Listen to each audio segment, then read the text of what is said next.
पिता तुल्य जनों, पितामहों, आचार्यों, भाइयों, मित्रों और पुत्रों को देख रहा हूँ केशव। इन्हें देखना क्या है पार्थ? तुम इन्हें पहली बार तो नहीं देख रहे हो? हाँ, पहली बार तो नहीं देख रहा हूँ।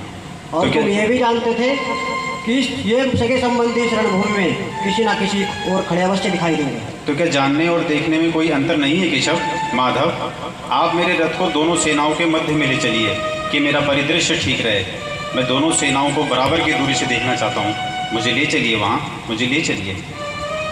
लिए चलता हूँ पार्थ, लिए चलता हूँ, परंतु तुमने ये बात शंख बजने से पहले क्यों नहीं कही? क्योंकि शंख बजने के उपरांत युद्ध के विषय में कोई संदेह नहीं रह गया केशव, कोई संदेह नहीं रह गया। लो पार्थ, रणभूमि का मध्य तो आ गया है। ये दो सेनाएं नहीं हैं केशव, ये दो सागर हैं। माधव, मैं किन लोगों से युद्ध करने आया हूँ और इस युद्ध में विजय प्राप्त करने के लिए किन लोगों के प्राण दांव पे लगा रहा हूँ। दोनों ही ओर तो एक ही वंश के लोग खड़े हैं, एक ही वृक्ष की डालियाँ। अगर सब कुछ खोकर मुझे शांति मिले और मैं युद्ध के नाश के पाप से बच जाऊं तो ये शांति बहुत सस्ती है केशव, ये शांति बहुत सस्ती है। कुतस्तु वा कस्मलमिदं विस्मये समुपस्थितम् अनार्यजुष्टम स्वर्गम कीर्तिकरम अर्जुन। केशव, मेरा नाम लेकर मुझे पुकारने से पहले ये बताओ पार्थ, जब इस समय विनाश के बादल चारों ओर चमड़ाए हैं और धर्म, रक्षा और विजय की आस लिए तुम्हारी ओर देख रहा है, इस संकट की घड़ी में तुमने कायरता के हीन भावों को अपने हृदय में आने कैसे दिया? श्रेष्ठ पुरुष तो जब विषाद में डूबा नहीं करते। धर्म और अधर्म के बीच संघर्ष की निर्णायक घड़ी में नपुंसक ना बनो पार्थ, नपुंसक ना बनो। हे परंतप, हे शत्रु संहारक, हे धनंजय, तुम्हारे ये भाव अनार्य हैं, ये तुम्हें स्वर्ग से गिरा देंगे और कीर्ति से भी, और तुम स्वयं ही अपने तिरस्कार का कारण बनकर रह जाओगे। इसलिए हे पार्थ, हृदय की दुर्बलता को त्यागो और युद्ध के लिए खड़े हो जाओ। खड़ा कैसे हो जाऊं मधुसूदन, खड़ा कैसे हो जाऊं? पितामह का वध करने के लिए खड़ा कैसे हो जाऊं? गुरु श्री अपने कर्तव्य को भली भांति पहचानो और अपने क्षत्रिय धर्म का पालन करो। हतु वा प्राप्स्यसि स्वर्गम जित्वा वा भोक्ष्यसे महिम तस्मात् उत्तिष्ठ कौन्तेय युद्धाय कृत निश्चया।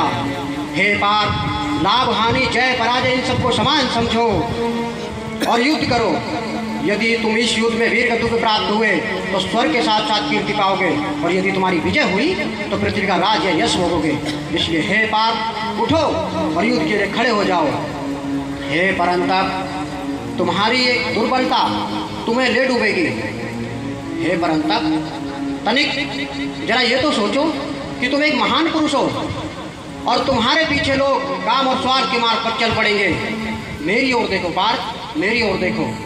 न मे पार्थास्ति कर्तव्यम त्रिषु लोकेषु किंचना नानवाप्तम वाप्तव्यम वर्त एव च कर्मणि। तीनों लोक में मेरे लिए कुछ करना आवश्यक नहीं, और तीनों लोक में ऐसा भी कुछ नहीं है जो मैं प्राप्त करना चाहूँ और प्राप्त ना कर सकूँ। फिर भी मैं तुम्हारे साथ हूँ, कर्म कर रहा हूँ, ये दिखला रहा हूँ, ये सिद्ध कर रहा हूँ कि निष्काम कर्म के मार्ग पर चलते हुए जीवन व्यतीत करना संभव है। हे पार्थ, तुम तो मेरे भक्त भी हो और मित्र भी हो। इसलिए मैं तुम्हें वो योग बताने जा रहा हूँ जो बहुत समय से लुप्त है, परंतु सृष्टि के आरंभ में इसे मैंने ही सूर्य को दिया था। सूर्य से मनु को मिला और मनु से इक्ष्वाकु तक पहुँचा। सूर्य को दिया था? आपने ये योग सूर्य को दिया था? लेकिन हे वासुदेव, आपने आधुनिक काल में जन्म लिया है और सूर्यदेव प्राचीन है, तो मैं कैसे मान लूँ कि आपने ये योग सूर्य को दिया होगा? बहूनि मे व्यतीतानि जन्मानि तव चार्जुना तान्यहं वेद सर्वाणि न त्वं वेद परंतपा। हाँ पार्थ, मेरे और तुम्हारे बहुत से जन्म हो चुके हैं। मुझे वो सारे जन्म याद हैं, परंतु तुम्हें नहीं।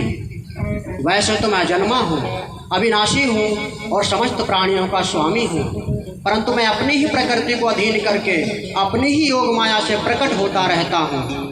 यदा यदा ही धर्मस्य ग्लानिर्भवति भारत अभ्युत्थानम् अधर्मस्य तदात्मानं सृजाम्यहम् परित्राणाय साधूनां विनाशाय च दुष्कृतां धर्म संस्थापनार्थाय संभवामि युगे युगे। हाँ पार्थ, मैं आता हूँ, मैं प्रकट होता हूँ। जब जब धर्म की हानि होती है तब तब मैं आता हूँ, जब जब अधर्म बढ़ता है तब तब मैं आता हूँ। सज्जन लोगों की रक्षा के लिए मैं आता हूँ, दुष्टों का विनाश करने के लिए मैं आता हूँ, धर्म की स्थापना करने के लिए मैं आता हूँ और युग युग में जन्म लेता